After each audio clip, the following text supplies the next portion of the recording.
नमस्कार दोस्तों, स्वागत है आप सभी का नीमी टेक्निकल क्लासेस में। आइए दोस्तों, बज चुका है शाम के 7 और मैं आपके लिए लेकर आ चुका हूं इलेक्ट्रीशियन थ्योरी का मशीन कंट्रोलिंग सिस्टम, यानी कि जो आपका BSPSCL में मशीन कंट्रोल कैबिनेट जो सिलेबस का एक पार्ट है, वहां से क्वेश्चन आज हम कवर करने वाले हैं, है ना। तो किस प्रकार से मशीन को कंट्रोल हम कर सकते हैं इलेक्ट्रॉनिक सर्किट के द्वारा और इलेक्ट्रॉनिक कंपोनेंट्स लगा करके, है ना। उसी के बारे में आज हम लोग डिस्कशन करने वाले हैं। और जो क्वेश्चन है दोस्तों, लगभग 25 प्लस क्वेश्चन है। सभी क्वेश्चन देखिए अपने आप में एक नेक्स्ट लेवल के हैं, जो आपके एग्ज़ाम में आने की संभावना बहुत ज़्यादा रखते हैं। उन्हीं क्वेश्चनों को आज हम देखने वाले हैं, ठीक है। शुरू करते हैं अपने सेशन को। और चैनल को सब्सक्राइब नहीं किया होगा तो ज़रूर करिएगा, ठीक है ना। और सबसे ज़रूरी बात मैं आपको बताना चाहूँगा कि यहाँ पर देखिए, ये जो आपका टेलीग्राम चैनल है, जिसका लिंक जो है डिस्क्रिप्शन बॉक्स में दिया हुआ है, इस टेलीग्राम को आप ज़रूर ज्वाइन करना। आपको टेलीग्राम हर अपडेट से रूबरू कराएगा और इस क्लास के जितने भी क्वेश्चन सॉल्व करने वाले हैं उसका हूबहू पैनल का PDF भी आपको वहाँ पर मिलेगा, है ना। तो ज्वाइन जो है ज़रूर करिएगा, ठीक। देखिए, पहला क्वेश्चन है आपके लिए। पहला क्वेश्चन है, हर क्वेश्चन का जवाब दोस्तों अगर आपको आ रहा है तो हर क्वेश्चन का जवाब दीजिएगा, है ना। और हम साथ मिल करके अपने इस आज के क्लास को शुरू करते हैं। पहला सवाल है आपके लिए कि यदि सिलिकॉन डायोड युक्ति बायस्ड धनात्मक समांतर डायोड क्लिपर परिपथ में बायस्ड डायोड का मान 0 हो तो आउटपुट वोल्टेज का मान कितना होगा, बताइए। सबसे पहली बात तो बहुत से लोगों को तो इसका मतलब ये क्वेश्चन ही समझ में नहीं आया होगा, है ना। दोबारा पढ़ता हूँ कि यदि सिलिकॉन डायोड युक्ति कोई SCR है, बायस्ड धनात्मक समांतर डायोड क्लिपर सर्किट में बायस्ड डायोड का मान 0 अगर हो जाता है तो फिर आउटपुट में वोल्टेज जो मिलता है वो कितना मिलेगा, ठीक। तो हमें फॉरवर्ड बायस्ड के बारे में बोला है और फॉरवर्ड में क्या होता है, प्लस में चलता है वोल्टेज, जो हमारी होगी 0.7 वोल्ट। कितना? 0.7 वोल्ट। तो यही आपका सही आंसर होगा। कुछ डाटा ऐसा होता है जो हमें याद करना पड़ता है ना मेरे भाई। कुछ डाटा ऐसा होता है जो हमें लिखना पड़ता है, याद करना पड़ता है। कुछ चीज़ें ऐसी होती हैं जो हमें समझ में आ जाती हैं। जो चीज़ें समझ में ना आए कमेंट ज़रूर करिएगा, है ना। नेक्स्ट है, निम्नलिखित में से कौन सी युक्ति स्विच की भांति कार्य नहीं कर सकती है। सबसे पहली बात तो इसमें देखिए, जो आपके क्वेश्चन है, ऑप्शन है, वो इंग्लिश और हिंदी दोनों लैंग्वेज में है, यानी कि बाई लैंग्वेज क्वेश्चन है। आपको समझने में भी आसानी होगी। तो निम्नलिखित में से कौन सी युक्ति स्विच की भांति कार्य नहीं करती है। स्विच का काम है ऑन ऑफ करना। पहला है IC जो है ये आपके वोल्टेज रेगुलेटर, है ना। ये आपके वोल्टेज रेगुलेटर में इलेक्ट्रॉनिक सर्किट का इस्तेमाल किया जाता है, जिसमें IC लगी होती है। ये वोल्टेज को रेगुलेट करता है, यानी कि ये भी एक स्विच की भांति ही काम करती है। तो ये हो नहीं सकती, ऑप्शन नंबर A नहीं हो सकती, ठीक है। और ट्रांजिस्टर हो गया, तो ट्रांजिस्टर में देखिए एमीटर बेस जंक्शन और कलेक्टर बेस जंक्शन, अगर ये दोनों फॉरवर्ड बायस में है ना, तो ये ऑन स्विच की तरह काम करेगा। और अगर ये दोनों रिवर्स बायस में है तो फिर ये ऑफ स्विच की तरह काम करती है ना। तो ये तो हो गया आपका स्विच की तरह किस कंडीशन में काम करती है, तो ये तो हो नहीं सकता। डायोड जो है ये खुद एक स्विच है, तो ऑप्शन आपके पास केवल एक ही बच गया कि ट्रांसफार्मर जो है यही एक ऐसी युक्ति है जो स्विच की भांति काम कर सकती है। स्विच की भांति काम नहीं कर सकती है। इसका काम है कि जो हम इसको इनपुट में पावर देते हैं उसको वृद्धि करके आउटपुट में भेज देती है, ठीक ना। तो ये हो गया क्वेश्चन सेकेंड का, ऑप्शन नंबर B सही होगा, ठीक है। अगला, प्रत्यावर्तक द्वारा उत्पन्न विद्युत शक्ति की तरंग आकृति कैसी होती है। What is the wave shape of the electric power generated by the alternator.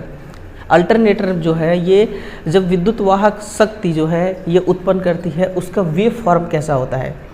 बहुत आसान सा सवाल है, बहुत ही आसान सा सवाल है। इसका जो होता है वो साइन वेव, कैसा होगा, साइन वेव इसका तरंग होता है। साइन वेव की आकृति कैसी होती है, तो ये होती है साइन वेव की आकृति, ठीक है ना। ऊपर का होता है वेव 180 अंश का हाफ, और नीचे का निगेटिव वेव होती है 180 अंश का हाफ। ये है आपका पॉजिटिव वेव, है ना। तो टोटल मिला करके एक साइन वेव का मान कितना होता है, 360 डिग्री का, ठीक, 360 डिग्री का। और ये करंट और वोल्टेज दोनों के लिए है। आप कमेंट सेक्शन में मुझे एक बात बताइएगा कि जो आपकी इन्वर्टर होती है और जो हमारी कन्वर्टर होती है, आउटपुट में जब कन्वर्ट करके या फिर इन्वर्ट करके पावर देती हैं, तो इन्वर्टर का आउटपुट में जो वेव फॉर्म होता है वो कैसी होती है ना। कमेंट सेक्शन में ज़रूर लिखिएगा इस बात को, ठीक है। आगे बढ़ते हैं। ये रही आपके लिए चौथी क्वेश्चन। दिए गए चित्र में कौन सा संकेत जीनर डायोड का है। मैं सभी का नाम लिखता हूँ। ए जो है ये हमारी शॉर्टकी डायोड, ये कौन सी है, इसको हम कहते हैं शॉर्टकी डायोड। और ये है हमारी जीनर डायोड, है ना, यही है हमारी जीनर डायोड। और ये रही हमारी सिलिकॉन कंट्रोल रेक्टिफायर, और इसको हम कहते हैं लेज़र डायोड।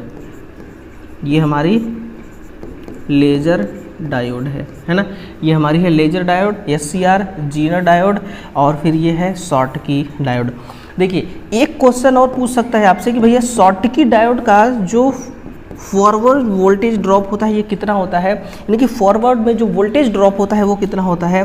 लिखिएगा 0.2 से 0.3 के बीच ये फ्लक्चुएट होते रहता है, कम होता रहता है ना।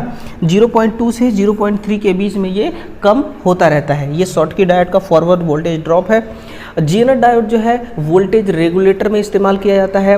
SCR को हम मोटर, SCR से मोटर भी कंट्रोल कर सकते हैं, टेम्परेचर भी कंट्रोल कर सकते हैं, स्विच के तरह भी काम में ले सकते हैं, है ना। बाकी लेज़र डायोड तो आपको पता है कि लेज़र डायोड का यूज कहाँ पर किया जाता है ना, ठीक है। अगला है जीनर डायोड का मुख्य कार्य क्या होता है। बताइए मेरे भाई, जीनर डायोड का मुख्य कार्य क्या होता है। जीनर डायोड से हम कैसे वोल्टेज को रेगुलेट कर लेते हैं, है ना। एक युक्ति है स्टेबलाइजर, जिसकी मदद से, जिसमें जीनर डायोड लगा होता है, और जीनर डायोड की मदद से हम वोल्टेज को हम क्या करते हैं, नियंत्रित कर लेते हैं, ठीक है। तो ये बोल रहा है कि आउटपुट में जो वोल्टेज होता है ना, आउटपुट में जो वोल्टेज होता है उसको नियंत्रित करना ही किसका काम है, ये नियंत्रित करने का उद्देश्य ही जीनर डायोड का है, ठीक है। ध्यान रखिएगा जीनर डायोड में जो हमारी डोपिंग मिलाई जाती है, अशुद्धि, वो बहुत ज़्यादा मात्रा में अशुद्ध मिलाई जाती है। और अगर आपसे पूछे कि किस प्रकार का रेगुलेटर में हम जीनर डायोड का इस्तेमाल करते हैं, है ना, तो आप लिखिएगा शंट प्रकार का जो वोल्टेज शंट प्रकार का जो रेगुलेटर होता है। रेगुलेटर और वोल्टेज स्टेबलाइजर दोनों एक ही चीज़ है, समझिएगा, है ना। वो रेगुलेट करना ही, किसी भी चीज़ को रेगुलेट करना ही, है ना, या फिर स्टेबलाइज करना ही, वो दोनों एक ही बात है ना। अगला जीनर डायोड पे ही सवाल है कि जीनर डायोड को सदैव किस अवस्था में संयोजित किया जाता है। जीनर डायोड को किस अवस्था में संयोजित की जाती है। अवस्था का मतलब कि पोजीशन, फॉरवर्ड बायस में या रिवर्स बायस में। तो इसको हम हमेशा रिवर्स बायस में, रिवर्स बायस में ये क्या करती है, ये ऑन स्विच की तरह काम करती है। ऑन स्विच का मतलब क्या हो गया कि इसमें से धारा का प्रवाह होगा, और फॉरवर्ड बायस में होगा तो ये ऑफ स्विच की तरह काम करती है, यानी कि इसमें से धारा का प्रवाह नहीं हो सकता है ना। तो रिवर्स में जोड़ेंगे, हमेशा सदैव इसको रिवर्स में जोड़ेंगे, क्योंकि हम चाहते हैं क्या, हम चाहते हैं कि हम इससे धारा का प्रवाह कराएं, है ना। और धारा का प्रवाह अगर नहीं करना है तो फिर हमें फॉरवर्ड में जोड़ना होगा। चलिए अगला है आधुनिक इलेक्ट्रॉनिक उपकरणों में डायोड और ट्रांजिस्टर के स्थान पर किसका प्रयोग किया जा रहा है ना। किसका प्रयोग किया जा रहा है। आधुनिक का मतलब कि मॉडर्न ज़माने में, आज के टाइम पे, तो आज के टाइम पे आईसी का इस्तेमाल करते हैं, इंटीग्रेटेड सर्किट। आप देखते होंगे कि आईसी का इस्तेमाल हर जगह किया जाता है, मोबाइल तक में किया जा रहा है, लैपटॉप में किया जा रहा है ना। जितने भी इलेक्ट्रॉनिक उपकरण आ रहे हैं डिजिटल प्रकार के, उन सभी में आईसी का इस्तेमाल किया जा रहा है ना। जिसका काम क्या है, जिसका मतलब पूरा नाम है इंटीग्रेटेड सर्किट, है ना। आबाधित शक्ति आपूर्ति में मुख्य कार्य संपन्न करता है। आबाधित शक्ति मुख्य कार्य आबाधित शक्ति आपूर्ति में मतलब यूपीएस में मुख्य कार्य संपन्न कौन करता है? Static bypass switch. अब समझिए, आबाधित शक्ति आपूर्ति यानी कि कोई सप्लाई है, कंटिन्यू चल रही है एक सर्किट के माध्यम से, अब वो सप्लाई कट ऑफ हो गई, वो सप्लाई बंद हो गई आना, तो फिर जो है फिर भी हम आउटपुट तक सप्लाई पहुंचाना चाहते हैं। कौन सी सप्लाई? एक डीसी सप्लाई को एसी सप्लाई में कन्वर्ट करके, है ना, स्टैटिक बाईपास स्विच की मदद से हम कार्य को संपन्न करते हैं। ठीक है, ये हमारा क्या हो गया? स्टैटिक बाईपास सप्लाई हो गया। फिर है कि एफईटी तथा मोसफिट में 3 समापक सिरे के नाम निम्नलिखित क्या क्या है? Source, gate, drain. हाँ, यही है। एफईटी में सोर्स भी होता है, गेट भी होता है और ड्रेन भी होता है ना। Source, drain, gate. Anode, gate और कलेक्टर ऐसा तो कोई होता नहीं है। MT1 और गेट और MT2 ये किसका है? ये डायक का है। ठीक, ये डायक का हो गया। एमीटर बेस कलेक्टर ये BJT का हो गया। ये किसका है? बाईपोलर जंक्शन ट्रांजिस्टर का हो गया, है ना। एमीटर बेस कलेक्टर 3 होते हैं BJT में, MT1, MT2 और गेट होता है डायक में। सोर्स, गेट और ड्रेन किस में होता है? एफईटी और मोसफिट में, है ना। मोसफिट में। मोसफिट किस प्रकार की युक्ति है? तो मोसफिट एक वोल्टेज को कंट्रोल करने वाली युक्ति है, ध्यान रखिएगा। किस प्रकार की युक्ति है? वोल्टेज कंट्रोलर युक्ति। नेक्स्ट है 78MO5 IC का नियमित निर्गत वोल्टेज कितना होता है? तो +5 वोल्ट होता है। कितना? प्लस का 5 वोल्ट होता है। ठीक है ना, आप भी इसको याद रखिएगा। नेक्स्ट, एक श्रेणी वोल्टेज नियामक परिपथ में ट्रांजिस्टर में अधिकतम ऊर्जा खपत होती है जब, यानी कि मैक्सिमम पावर जो है वो कंज्यूम कब होता है, कंजप्शन कब होता है, किस कंडीशन में? जब लोड करंट और output voltage, input voltage, load current और इनपुट वोल्टेज दोनों उच्च हो, दोनों मैक्सिमम हो उस कंडीशन में, है ना। जब लोड का करंट और इनपुट का वोल्टेज दोनों हाईएस्ट हो उस कंडीशन में क्या होता है कि जो पावर की खपत होती है वो सबसे ज़्यादा होती है। किसमें? एक श्रेणी वोल्टेज रेगुलेटर में, है ना। एसबीएस का स्विचिंग समय कितना होता है? एसबीएस का स्विचिंग समय अभी मैंने आपको बताया था ना, आबाधित शक्ति आपूर्ति का मुख्य कार्य क्या होता है? Static bypass switch. मैंने सही आंसर किया था उसका। अब देखिए एक चित्र, एक डायग्राम के माध्यम से समझने वाले हैं। एसबीएस का मतलब होता है स्टैटिक बाईपास स्विच का स्विचिंग टाइम कितना होता है?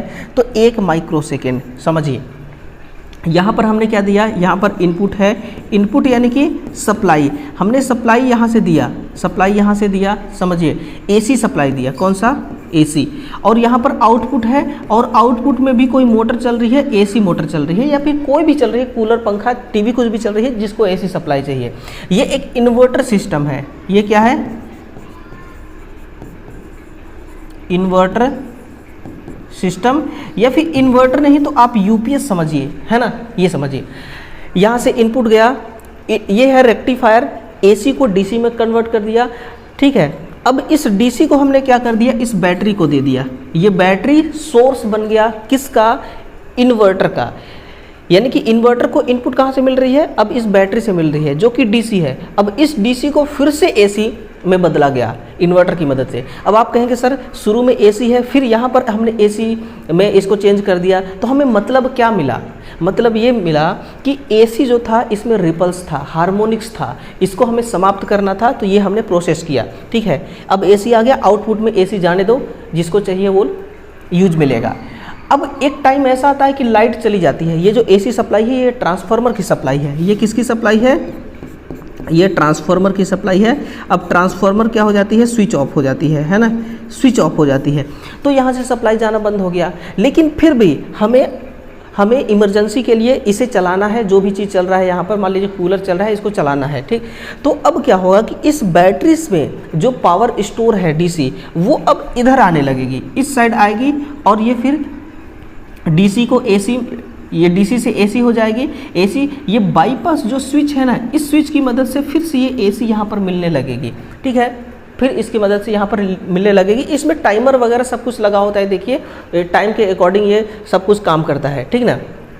ये जो बाईपास स्विच है ना, ये 1 मिली सेकेंड में ये तुरंत ही ऑन हो जाती है और ऑन होकर के ये सप्लाई यहाँ पर बाईपास कराने लगती है। एक इलेक्ट्रॉनिक सर्किट में रिले को ऑन ऑफ करने के लिए ट्रांजिस्टर प्रयोग किया गया है।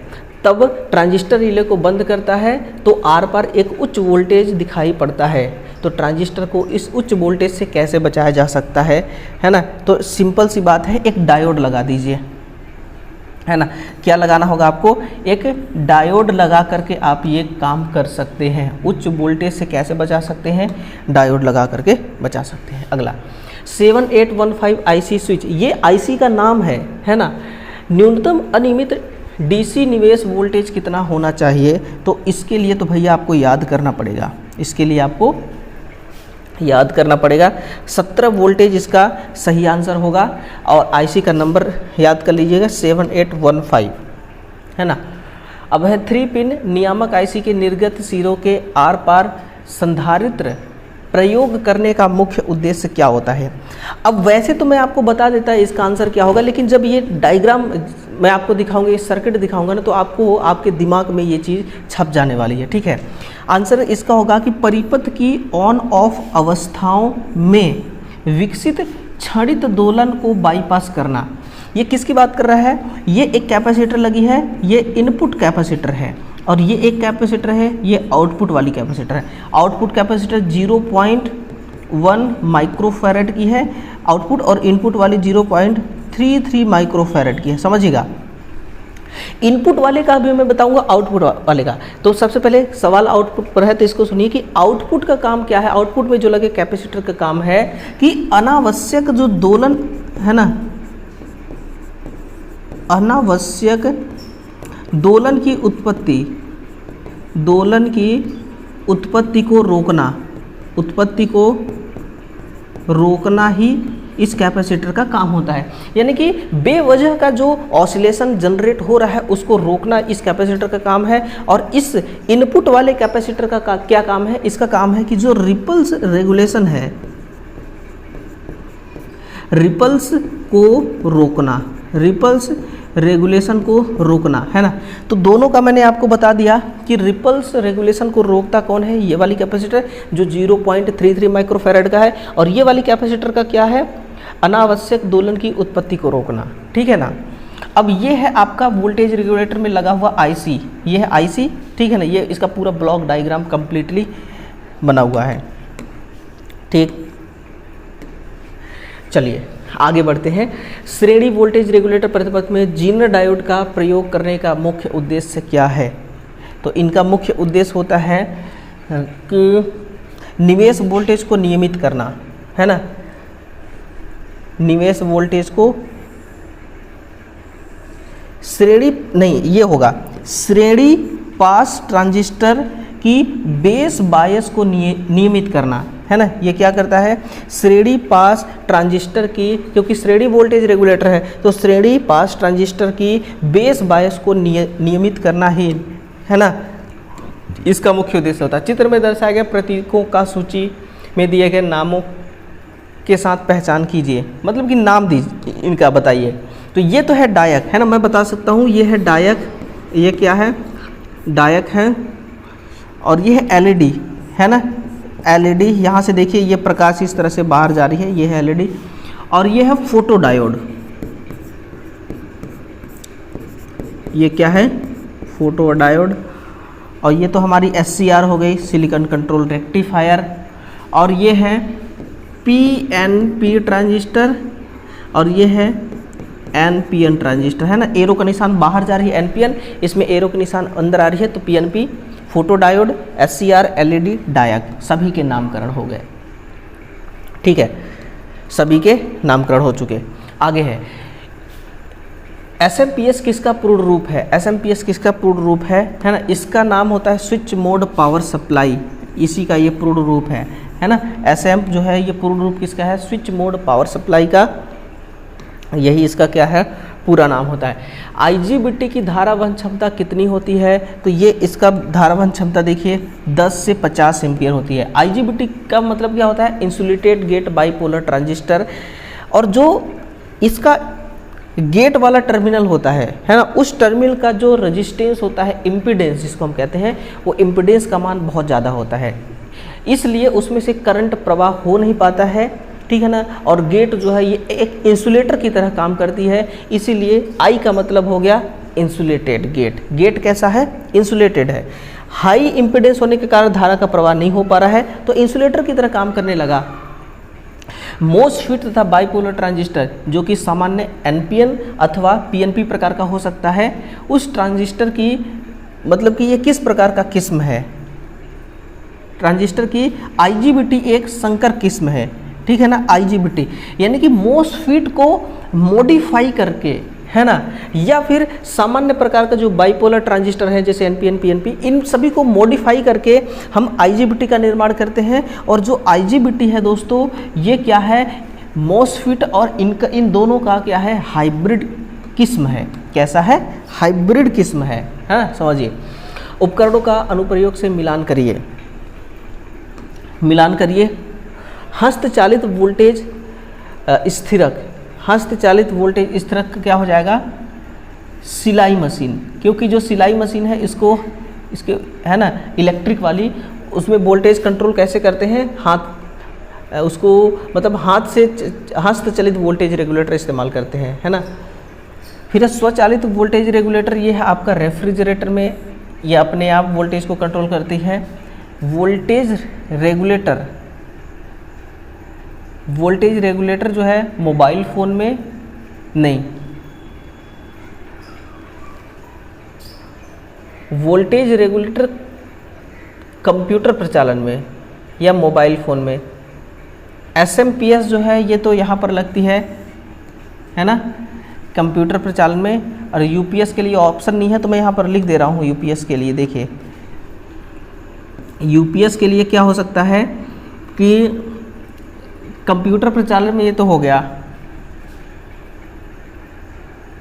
SMPS, switch mode power supply. Switch mode power supply शक्ति प्रदान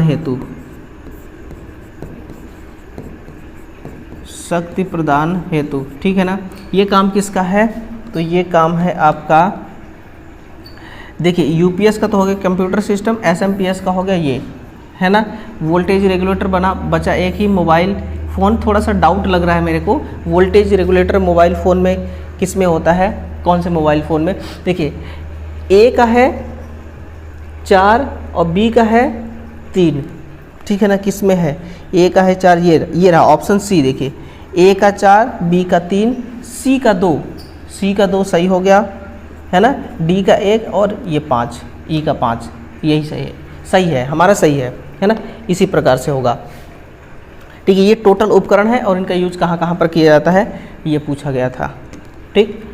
अगला, परिपथ के नाम का उनके अनुप्रयोग से मिलान करिए। ये सारे सर्किट हैं, इन सर्किट का यूज कहाँ पर है, इंटीग्रेटेड। समाकलन का मतलब होता है इंटीग्रेटेड, और इसका यूज किया जाता है पल्सेस को जोड़ना। इंटीग्रेट का मतलब होता है ज्वाइंट जोड़ना, है ना। विभेदक यानी डिफरेंशियल, आरादंत आकृति पल्सेज को एक्जुए में परिवर्तित करना, ठीक। क्लिपर हो गया आपका संकेत वोल्टेज की, ये हो गया, है ना। ये हो गया ऑप्शन A फर्स्ट वाला, संकेत वोल्टेज के धन अथवा ऋण अथवा दोनों शीर्षों को वांछित वोल्टेज स्तर तक सीमित करना। और क्लैंपर हो गया आपका पल्सेज को जोड़ना, ठीक है ना। कौन सा हो गया, देखिए यहाँ पर A का 3 और B का 4 किस में है, ये रहा A का 3, B का 4, C का 1 और D का 2। ऑप्शन B इसका सही हो जाएगा, है ना। 21 नंबर का C था और 22 नंबर का B हो गया, ठीक। ये क्लियर है, ओके रिपोर्ट है। आगे है एक शक्ति आपूर्ति IC का नंबर इतना है 79509। इसको आपको इससे क्या सूचनाएं प्राप्त होती है ना, कौन कौन सी सूचनाएं प्राप्त होती हैं, तो देखिएगा IC की निर्गत वोल्टेज ऋणात्मक है, IC का वोल्टेज ऋणात्मक है, और आईसी की अधिकतम निर्गत धारा 500 मिली एम्पीयर है, ठीक है ना, हाँ 500 मिली एम्पीयर है। और आईसी की निर्गत वोल्टेज 9 वोल्ट है, ये रही। ये सब इसके मान जो लिखे हुए हैं ये सब कुछ ना कुछ बता रहे हैं, ठीक है ना। कुल मिलाकर के उपरोक्त सभी हो जाएगा, कुल मिलाकर के क्या होगा, उपरोक्त सभी। इस नंबर में से कोई डेटा ऐसा है जो ऋणात्मक वोल्टेज को बता रहा है, कुछ नंबर डिजिट ऐसे हैं जो आउटपुट करंट को बता रही हैं, कुछ डिजिट ऐसे हैं जो आउटपुट वोल्टेज को बता रही हैं आईसी का, है ना। उसी से इसका एक नंबर जो है वो बना दिया गया है। किसी इलेक्ट्रॉनिक उपकरणों के सर्किट में यदि वैक्यूम ट्यूब तथा सॉलिड स्टेट युक्त दोनों ही प्रयोग किया जाए तो किस प्रकार की सर्किट कहलाती है। ये तो हम हाइब्रिड सर्किट कहेंगे इसको, है ना, संकर सर्किट कहेंगे, क्योंकि एक से अधिक युक्तियां मिला करके जब हम किसी सर्किट का निर्माण करते हैं तो उसको क्या कहते हैं, हाइब्रिड प्रकार की सर्किट। निम्नलिखित में से कौन सा डीसी मशीनों का दैनिक अनुरक्षण के श्रेणी के अंतर्गत आता है, यानी कि डेली उसको हमें मेंटेनेंस करने की ज़रूरत है या फिर चेक करने की ज़रूरत है। फाउंडेशन का तो हम चेक डेली कर नहीं सकते, है ना। ब्रूसों की जांच करना, स्पार्किंग की स्तर की जांच करना, बिल्कुल सही। ब्रूसों की, देखिए ब्रूस तो डेली आपके नहीं घिसेंगे, ठीक है ना, लेकिन स्पार्किंग जो है कंप्यूटर में ये डेली हो सकती है, इसलिए दोस्तों आपको स्पार्किंग की स्तर की जांच डेली करना है ना, नहीं तो जो मोटर है ये खराब हो सकती है। मोटर कंट्रोल पैनल की वायरिंग में प्रयुक्त तार की वोल्टेज सहन क्षमता कितनी होती है, ये बहुत आसान सा सवाल है, ये 600 वोल्ट होगा। कितना, 600 वोल्ट वोल्टेज सहने की क्षमता वाली केबल यूज़ किया जाता है। कंट्रोल पैनल की वायरिंग के मध्य कितने इंच का खाली स्थान छोड़ना चाहिए, तो ये छोड़ा जाता है आपका 2 इंच। ध्यान से याद कर लीजिएगा, 2 इंच का गैप छोड़ना चाहिए, है ना। कितने का, 2 इंच का। चलिए लास्ट सवाल है दोस्तों आज का, बिल्कुल अंतिम सवाल है कि कंट्रोल पैनल की वायरिंग में प्रयुक्त तार की ताप सहन क्षमता कितनी होती है। 600 वोल्टेज ग्रेडिंग वाली जो केबल यूज करते हैं उस केबल की जो ताप सहने की क्षमता है वो कितना है। तो इस सवाल का आंसर दोस्तों मैं आपसे चाहता हूं, मैं चाहता हूं कि आप इस सवाल का जवाब दें, कमेंट सेक्शन में ज़रूर दीजिएगा, है ना। तो आपको अगर आ रहा है तो कमेंट सेक्शन में ज़रूर दीजिएगा, लिखिएगा इसका आंसर क्या होने वाला है। चलिए दोस्तों, अब है आपको पीडीएफ की बारी। तो आपको पीडीएफ कहाँ मिलेगा, मैंने आपको शुरू में ही बताया था कि टेलीग्राम को ज्वाइन करिएगा, डिस्क्रिप्शन बॉक्स में लिंक दिया हुआ है, वहाँ से ज्वाइन करिए और फिर वहीं पर आपको ये पीडीएफ जो है ये मिलने वाली है ना। तो पीडीएफ आप ज़रूर डाउनलोड कर लीजिएगा, ठीक है ना। बाकी दोस्तों कल शाम को 7 बजे फिर से मिलते हैं इसी का नेक्स्ट पार्ट लेकर के, है ना, मशीन कंट्रोलिंग सिस्टम का नेक्स्ट पार्ट लेकर के। तो चैनल को सब्सक्राइब ज़रूर करिएगा और कल लौट करके ज़रूर आइएगा, है ना। मिलते हैं दोस्तों, अपना ख्याल रखिएगा, कल शाम को 7 बजे। Thank you.